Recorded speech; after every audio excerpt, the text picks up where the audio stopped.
देश में अब नए आपराधिक कानून लागू हो चुके हैं। अब 1 जुलाई 2024 से क्या क्या बदल गया है, आज आपको यही जानना है। तो देखिए, अब आईपीसी सीआरपीसी खत्म हो गया है, नए कानून आ गए हैं। वो कौन कौन से हैं? भारतीय न्याय संहिता यानी बीएनएस, भारतीय नागरिक सुरक्षा संहिता यानी बीएनएसएस, भारतीय साक्ष्य अधिनियम बीएसए। और अब मैं आपको बता देती हूँ हाइलाइट्स की क्या क्या बदल गया है। तो अब आप 0 एफआईआर करा सकते हैं, यानी आप किसी भी क्षेत्र में, किसी भी थाना क्षेत्र में एफआईआर कहीं भी बैठे करा सकते हैं, क्योंकि अब ऑनलाइन एफआईआर दर्ज भी आप करवा पाएंगे, यानी अपने मोबाइल से ही कहीं पे भी ये ई एफआईआर आप देश के दुनिया के किसी कोने में करा सकते हैं। धारा 173(1) के तहत ये होगा।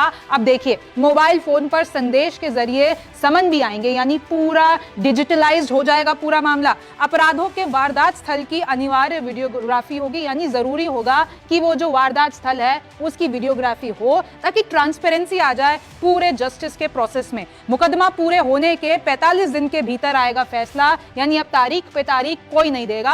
और ये अब जो हमारा पूरा जस्टिस सिस्टम है वो बदलने वाला है। बच्चों को खरीदना, बेचना ये जघन्य अपराध होगा और इसके लिए कड़ी से कड़ी सजा दी जाएगी। नाबालिग से सामूहिक दुष्कर्म करने के लिए मृत्यु दंड, उम्र कैद का प्रावधान रखा गया है। बीएनएस 199C के तहत लोक सेवक को यह अनिवार्य होगा कि अगर वो किसी पीड़िता का बयान ले रहे हैं तो उसकी वीडियोग्राफी करे, ताकि उसमें ट्रांसपेरेंसी आए। शादी के नाम पर जो लोग धोखाधड़ी करते हैं, झूठ बोलते हैं अपने धर्म के बारे में, अपनी जॉब के बारे में, अपने रोजगार के बारे में, और फिर यौन संबंध बना लेते हैं, उन सबको 10 साल तक की जेल हो सकती है। भीड़ द्वारा पीटकर हत्या यानी मॉब लिंचिंग, झपटमारी यानी स्नैचिंग, इन सब के लिए प्रावधान बनाया गया है। पहले अलग से प्रावधान नहीं था। पहली बार आरोपियों पर होगा मुकदमा और सख्त से सख्त सजा दी जाएगी। महिलाओं व बच्चों के लिए अब कानून और भी सख्त हो गए हैं। उनके खिलाफ अगर आप कोई भी अपराध करेंगे तो आपको सख्त सजा मिलेगी। इनके केस में 2 महीने के भीतर जांच पूरी होनी चाहिए।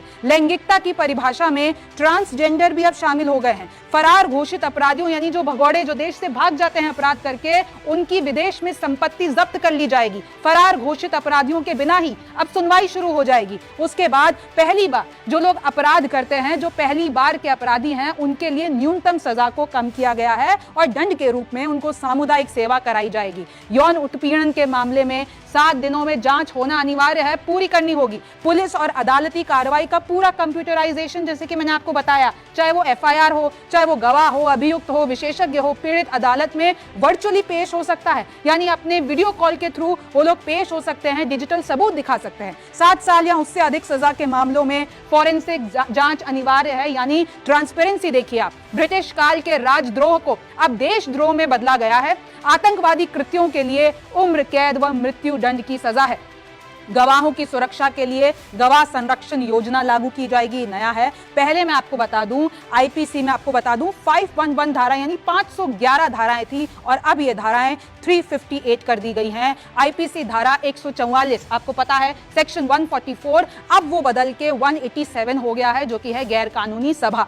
आईपीसी धारा 302 हो गई है बीएनएस धारा 101 यानी हत्या। आईपीसी धारा 307 हो गई है बीएनएस धारा 109 यानी हत्या का प्रयास यानी अटेम्प्ट टू मर्डर। आईपीसी धारा 420 हो गई है अब बीएनएस धारा 316 यानी ठगी का मामला। तो देखिए, ऐसी कई सारी धाराएं अब चेंज हो गई हैं, बड़े बदलाव हो गए हैं और इन सब की अवेयरनेस लाने के लिए अब सरकार आपको हर तरीके से अवेयर करने वाली है। और अब आपको भी अपना सिलेबस बदल देना पड़ेगा, क्योंकि अब नई जानकारी आ गई है। जो आपने आईपीसी सीआरपीसी के रट्टे मार रखे होंगे, मैं ये लॉ स्टूडेंट्स के लिए कह रही हूं, तो अब उसको भूल जाइए, क्योंकि अब पूरी तरीके से कानून बदल गए हैं। न्यूज़ 24 को देखने के लिए शुक्रिया। मैं हूं रिमझिम जेठानी, फिर मुलाकात होगी।